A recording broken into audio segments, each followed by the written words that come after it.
आता बोला. व्हीआयपी दर्शनावरून तुमच्यावरती मोठी टीका होताना एकंदरीत पाहायला मिळते. व्हीआयपी दर्शन कसं काय दिलं गेलं असंही बोललं जातं. भाजपच्या खासदारांना तिथे हेलिकॉप्टरने येता येतं, मात्र सर्वसामान्य नागरिकांना भीमाशंकरचं आता दर्शन. याच्याबद्दल मी एकदम क्लॅरिफिकेशन देतो तुम्हाला. हेलिकॉप्टरने या ठिकाणी आले होते तर लोकांच्या मनामध्ये संभ्रम आहे की हेलिकॉप्टरची परमिशन प्रशासनाद्वारे दिलेली आहे. हेलिकॉप्टर खाजगी म्हणजे जिल्हाधिकारी कार्यालयाद्वारे खाजगी हेलिकॉप्टरच्या मुवमेंटला मान्यता दिली जात नाही.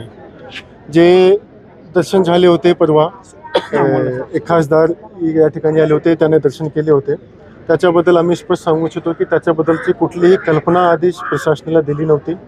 प्रशासनाला याच्याबद्दलची कुठली माहिती पण दिली नव्हती आणि त्याचा खाजगी ट्रिप होता. जेव्हा त्या ठिकाणी ते आले त्या ठिकाणी आम्ही जे नंतर माहिती घेतली त्या माहितीप्रमाणे त्या ठिकाणचे जे ट्रस्ट आहे त्याने त्याला थांबवला होता आणि त्याच्यानंतर आम्ही आमच्या SDMला सूचना पण दिलेली आहे की याच्याबद्दलचा एक नोटीस तुम्ही ट्रस्टला इश्यू करावा, त्याचा खुलासा घ्यावा आणि याची डिटेल आम्हाला माहिती द्यावा की त्या दिवशी काय घटना घडली, कशा पद्धतीने दर्शन करण्याची कोणी मुभा दिली, कशा पद्धतीने त्याने दर्शन केले, याच्याबद्दलची सर्व माहिती आम्हाला SDMद्वारे ट्रस्टद्वारे येतील आणि त्याच्या अनुषंगाने मी पुढच्या कारवाई करू. मात्र हे गोष्टी मी तुम्हाला एकदम क्लिअर करू इच्छितो, प्रशासनाद्वारे ते महसूल प्रशासन असो, पोलीस प्रशासन असो, त्याच्याकडून कुठली परवानगी मागितली पण नाही आहे आणि कोणाला परवानगी दिली पण नाही आहे. आणि याच्यामध्ये आपल्याला एक सुद्धा जाणून घेतली पाहिजे, 9 जानेवारीपासून हा मंदिर बंद आहे आणि 9 जानेवारीपासून असं पहिल्यांदा नाही झालेलं आहे की कुठला VIP येऊन आमच्याकडे याची आधी सुद्धा म्हणजे सर्व VIPचे असे प्रकारचे लोकांना आम्हाला जेव्हा कॉन्टॅक्ट साधले होते तेव्हा सर्वांना आम्ही सांगितलं होतं की रिक्वेस्ट केली होती की मंदिर जे आहे ते सर्वांसाठी बंद आहे, कोणासाठी चालू नाही आहे.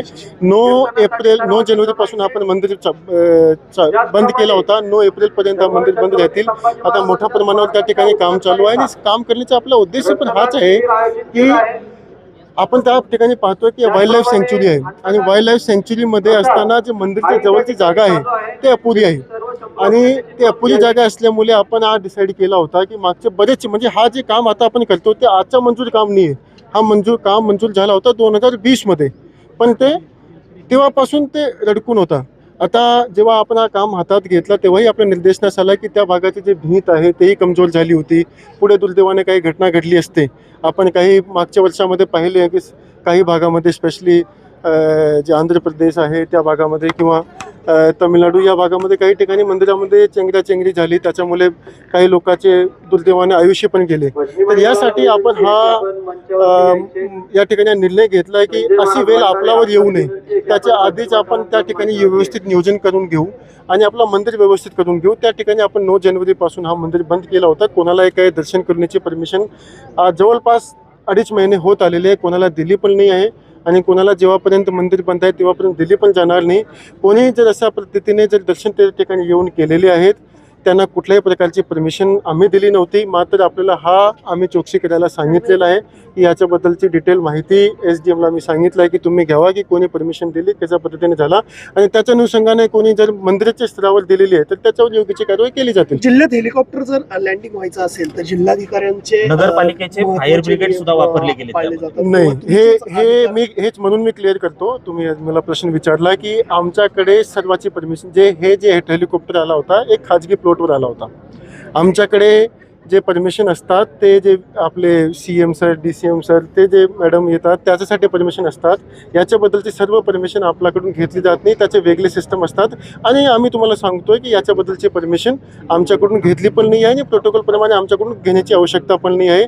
आणि हा जे व्हिजिट होती त्या व्हिजिटची आमच्या प्रोटोकॉल डिपार्टमेंटकडे कुठली आधी कल्पनासुद्धा आली नव्हती. सर, आपण म्हणताय दर्शन घेतलंय खासदारांनी, तर याची जबाबदारी देवस्थानची होती असंही आपण म्हणतायत. मग तुमच्या आदेशाचं उल्लंघन करणाऱ्यांवर थेट कारवाई काय होईल? त्याचं उत्तर दिलं ना मी आताच उत्तर दिला त्याच्या की मी परत रिपीट करतो की ह्या प्रकारचं जे आम्हाला जेव्हा निरोप मिळाला तेव्हा तत्काळ आम्ही आमच्या प्रांताला फोन करून सांगितला होता की तुम्ही नोटीस इश्यू करा आणि त्याचा डिटेल्ड माहिती घ्यावा. तर आमच्या प्रांताने त्याच दिवशी नोटीस इश्यू केला आहे.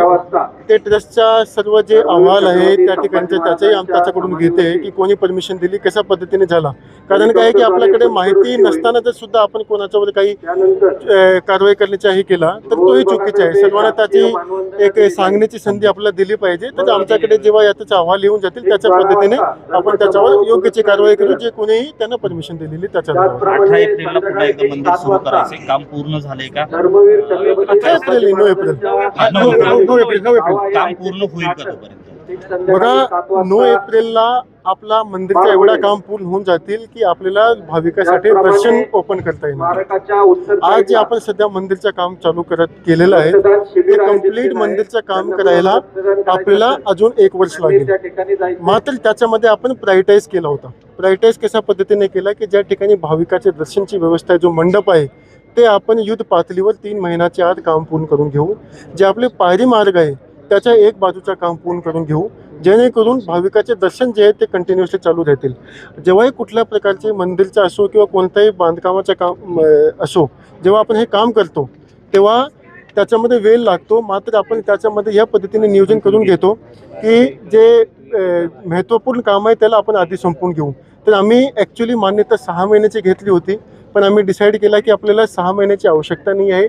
जे दगड घडवायचं काम आहे ते दगड घडवायचं काम आम्ही मंदिरच्या बंद करण्याच्या आधीच करून घेतला होता.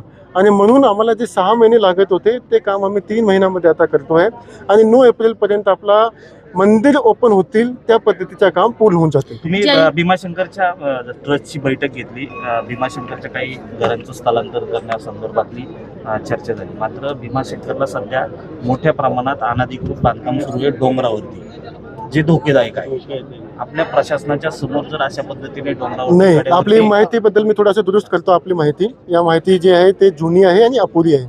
याच्यामध्ये जुनी का म्हणतो की 3 ठिकाणी लोकांनी अनधिकृत बांधकाम करण्याचा प्रयत्न केला होता आणि ते अनधिकृत बांधकाम आम्ही मागच्या महिन्यामध्ये 20 फरवरीलाच पाडलं आहे. आणि त्याच्यानंतर कुठलाही प्रकारचा अनधिकृत बांधकाम त्या ठिकाणी झालेलं नाही आहे. हे एकदम विश्वासाने आम्ही सांगू शकतो, कारण मीच त्या ठिकाणी कारवाई करण्यात घेतलेली आहे की अनधिकृत बांधकाम होऊ नये. आणि दुसरी गोष्ट जी आम्ही तुम्हाला सांगू इच्छितो की त्या ठिकाणी जसं मी सांगितलं की जवळपास 125 कुटुंब मंदिराच्या जवळ राहतात आणि ते 125 कुटुंब त्या ठिकाणी राहतात. त्या ठिकाणचे जे सर्व घर जे बांधलेले आहे ते प्लॅनिंग शिवाय बांधलेले आहे आणि ते वाईल्ड लाईफ एरिया असल्यामुळे त्या ठिकाणी प्रचंड मोठ्या प्रमाणावर पाऊस पडत असल्यामुळे त्या ठिकाणी एक मोठा डिझास्टर होऊ नये म्हणून आपण एक नवीन प्रकल्प तयार करून आपण त्या शेतकऱ्याच्या समोर ठेवला होता. त्याच्यासोबत आम्ही मागच्या आठवड्यामध्ये चर्चा पण केली होती की आपण हे 125 कुटुंबाला जवळ स्थलांतरित करून घेऊ. जवळ म्हणजे 100 मीटरावर आपल्याकडे खाजगी प्लॉट उपलब्ध आहे. त्या ठिकाणी लँड एक्वायर करून आपण त्या ठिकाणी त्यांना शिफ्ट करून घेऊ. त्याचे आपले 2 फायदे होतील की त्या गावाचं पुनर्वसन जे ते प्लांट पद्धतीने होऊन जातील, जेणेकरून त्याच्यावर कुठलाही धोका येणार नाही. आणि दुसरा फायदा हा होतील की मंदिरच्या परिसरामध्ये आपल्याकडे मोठी जागा उपलब्ध होऊन जातील आणि त्या मोठी जागाचा वापर जेव्हा मोठ्या संख्येने भाविक येतात आणि महाकुंभ पुढच्या वर्षी असणार आहेत तर तेव्हा अजून मोठ्या संख्येने लोक येणार आहेत.